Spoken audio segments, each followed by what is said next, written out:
My name is Daniel Bradley, and I am a radiology resident from UCLA Medical Center. The title of my presentation is Don't Be Off the Grid, Pre-Implementation Lessons Learned from Piloting the ACR Grid 2.0 Quality Measures at a County Hospital. In 2008, the ACR launched the Grid, used to establish QI metrics for radiology best practices. 11 new measures were released in 2020, which focused mostly on radiology documentation. Our objective was to share our experiences at Olive UCLA Medical Center in initiating discussions and assessing radiology buy-in regarding Grid 2.0 and performing a preliminary audit based on its proposed measures. For our methods, we submitted a survey to radiology faculty asking them to rank Grid 2.0 QI measures along with 9 other QI measures not identified in Grid 2.0, which focused mostly on radiology department throughput and workflow.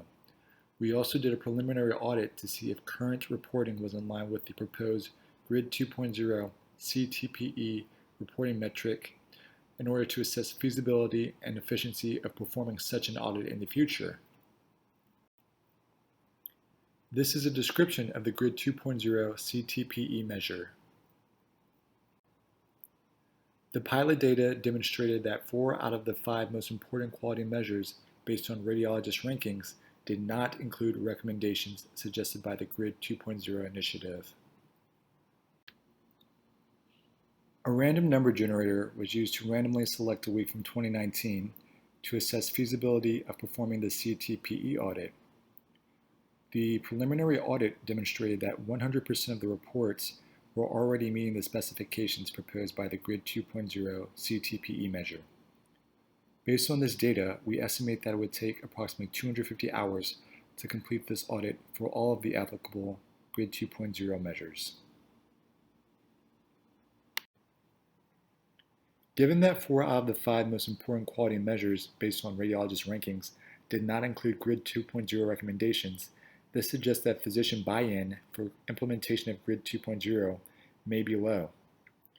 This may also demonstrate that these initiatives may not address the most urgent QI needs of a practice, may not be comprehensive, and may not be relevant to all facilities. Based on the preliminary audit, it would take approximately 250 hours of chart review annually to perform this review for all of the applicable measures. However, given that 100% of the reports identified in the preliminary audit already meet the specifications indicated by the Grid 2.0 CTPE measure, dedicating time to performing these audits may not be the best use of time and resources. Thank you.